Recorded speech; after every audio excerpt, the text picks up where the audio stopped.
Buyer's remorse, something we've all had at some point. Maybe you shouldn't have spent the several $100s on those jeans, or maybe the big screen TV is just a little bit too big when it comes to your finances. But both of those have the option for you to return them. So when it comes to buying a house, one huge thing that you want to avoid is having buyer's remorse, because as of today, there is no return policy when it comes to real estate. So today I want to talk about a few things that I've noticed that buyers will typically regret because they just don't take notice or consider these things up front when they are buying a home. But before we jump into any of that, a little bit of house cleaning. I'm Chris Nelson with Gemstone Realty, and this channel is all about real estate advice, tips, and tech. So if any of that excites you, you are in the right place. But do me a favor, drop me a comment, hit that thumbs up, consider subscribing, and mash that bell so that you're notified of my future posts. Okay, so as I mentioned, buyer's remorse does apply across the board. And yes, it does apply when it comes to real estate. Quite often, buyers regret buying a home because, again, there are just things that they don't take into consideration when they're out looking at homes. So today we're going to talk about 9 things that I've identified as reasons a buyer may have regret when it comes to buying a home. And the very first one is the commute to and from work. Now, generally when you're looking for a home, you're doing this at times where it's convenient for you, where it's convenient to your current work schedule or maybe your school schedule. So usually you're looking at homes maybe on the weekend or well after you would get done work, where you're not really commuting directly from your job to the house that you might be taking a look at. So knowing the drive time or the commute, because some areas get a lot of traffic and you wouldn't know these things on a weekend or on an evening, but they would completely rock the boat when it comes to your commute time to and from work. And the last thing we want to do is spend more time in the car. Another thing that I see buyers tend to overlook: rules and regulations. Now, most of us don't care for rules, but if you're buying a home that is a condo or that is in some type of homeowners association, well, there's usually rules and regulations, also known as bylaws, that come with buying one of those properties. And there's a lot of things you can't do. For example, sometimes you need to have your door or your shutters or your garage door a specific color, or even the color of your siding needs to be a specific color. I've seen some developments where they will say that if you own some type of RV or trailer, they cannot be parked in your driveway or anywhere in the development. So if you are buying a property where there are some type of rules and regulations, do yourself a favor and read those documents, because once you sign off and you actually make settlement, you will be held to those rules, or you will be fined over and over again. And when it comes to rules, one thing that you also want to take notice to is if you are buying into one of those developments, more so a condo, one big question is, can that home be rented in the future? You may think that today, when you go to buy your next home, you're just going to sell your current home. But if your financial situations change, that may not be the case. You may decide that you want to keep your property as a rental property, but knowing whether or not that's an option up front could save you a bunch of aggravation down the road. Features that can't be changed. Now, I know we all spend time watching HGTV and seeing people do things that for the average person is just theoretically impossible, but things such as your lot. There's only so much that can be changed when it comes to your lot.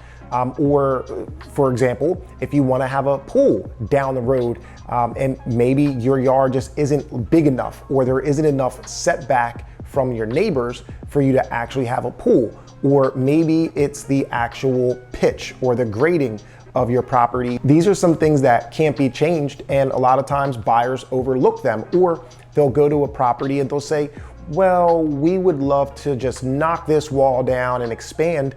And it's not really your realtor's job to know what walls can and can't be knocked down, but not all walls can be knocked down. And the ones that, well, your exterior brick walls or masonry walls or your foundational walls, this is going to be extremely expensive if you decided to alter these things. So keep in mind up front that there are some things that you just can't change. Now, these next two things kind of tie into each other, but resale value is something that a lot of buyers don't consider. A lot of times buyers don't have a plan or even know when they might want to move on to the next property, and they're basing their decision based off of what's in front of them at this given moment. But it is important to understand what your resale value may be down the road. Real estate is like a roller coaster, so we will go up and we will see values come down. But taking some time to understand how strong that market is, or maybe some things that will be coming to play in that market that will either take away from the value or add to your value, is definitely something to consider up front. And the other thing is replacement cost. Our home, well, things die or break or whatever the situation may be, and knowing what the cost to replace items such as faulty windows, a leaky roof, or a heater that is not keeping you warm in the colder months, all of these things have a pretty significant expense. And quite often buyers are making decisions to buy a home, but not taking into consideration the amount of money that it's going to take to keep that property up and running. Do yourself a favor and drive by the property at night.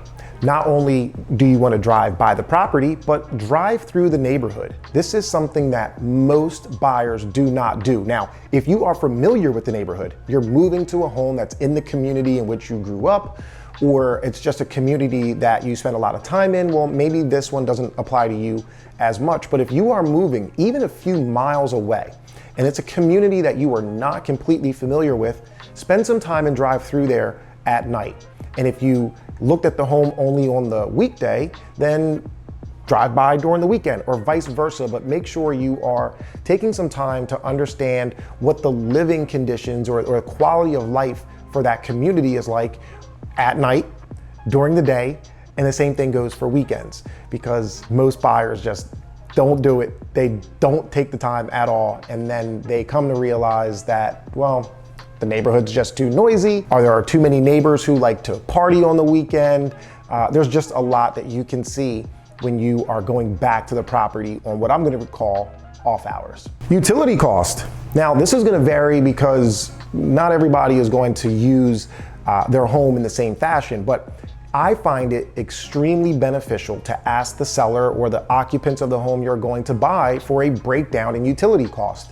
As a matter of fact, as a listing agent, it's part of my practice that when taking a listing, we actually go over and find out what the seller's current utility expenses are, because, well, these are things that you need to know at the end of the day, because you're going to be responsible for keeping the house heated during the winter, making sure that there's potable water throughout the year, and so forth. So getting an idea or understanding of what it costs to keep that house going is something that buyers usually don't even think about. But as I mentioned, these numbers will vary. If the seller likes to keep their house at a solid 71 and you like to be a little bit more cool at a solid 66, well, there's going to be some swing of the pendulum there when it comes to numbers, but ultimately you should be able to get an idea of what it costs from a utility perspective for that property. Now, this one's big on my list because we own several cars, and that's parking. Now, if you're buying a home that has a driveway or a garage, it's a little bit different, because when you're buying that home, you can say, okay, my cars will fit in this driveway, and we have the garage. But if you're buying a house that does not offer some type of off-street parking, then it is important to consider how many cars you have and what the parking situation looks like. And this actually goes into my previous point of driving by the property during off hours. You're going to see that more cars are parked on the streets during the weekend and at night because people are home. So if parking is a concern for you and you are buying a property that doesn't allow for you to park off street, well, just take a little bit of time to drive by or ask the neighbors or the seller what parking is like in that community. Another one that's really high up on my list, and that's because this actually has happened to a friend of mine, keep in mind that things change. And I had a friend who purchased a property who they absolutely loved, and what they loved most were actually the views. Right across the street was a farm that had tons of livestock and was very well maintained. Well, a few years went by and they realized that the farm was not being maintained the way it was when they originally bought the home, and then it actually just stopped operating. Fast forward a few more months, next thing they know, the farm is actually sold to a builder who is now going to be building townhomes as well as some single family homes. Now, they obviously don't mind having some new neighbors, but in their mind, they now lost the view, which is one of the biggest reasons they bought the home. They also know that they're now going to be inconvenienced by the sound and sight of construction. And once that construction is complete, they're also going to have a lot more traffic in their community. So keep in mind that things change. And if you are basing your decision off of things such as a view, well, unless it is preserved land, just know that these things could change. And my last and final point, and probably the most important of them all, is that buyers tend to overlook or discount the fact that they are usually buying a home in which they need to grow into. And if there isn't enough room and storage for them to grow into, they will quickly realize or become frustrated and realize that they should have reconsidered some of these things when they were actually looking for a home. Now, this can apply to a couple different areas. So for example, if you like to spend time in the kitchen, make sure that you have enough room for your gadgets that you're going to use to cook. Make sure that you have enough storage room for your gadgets and your pots and pans, because they will fill up relatively quickly. And a lot of times when you're just looking at a home, you may not think about those things. And maybe the storage doesn't have to be in the kitchen. It might be somewhere else, but you want to make sure that you're taking into consideration that you need to grow into this home. If you're buying a property that has grass and you're going to cut that grass yourself, do you have room for a lawnmower? Will it fit in the garage if you also decide to put your car in there? Does the home have a storage shed? Or does the home have some type of a basement where you could store some things, or maybe even a walkout basement where you could drive that lawnmower into it? So keep in mind that you will need to identify areas that will allow for you to comfortably grow into a home. Now, unless you're downsizing or plan on renting some sort of third-party storage facility, this last one is probably the biggest one on buyers' lists when it comes to regrets. So take some time, make sure that the home you're buying meets your needs and gives you room to grow. So there you have it. Those are the things that I've identified as a reason a buyer might have a regret once they've made settlement on a home.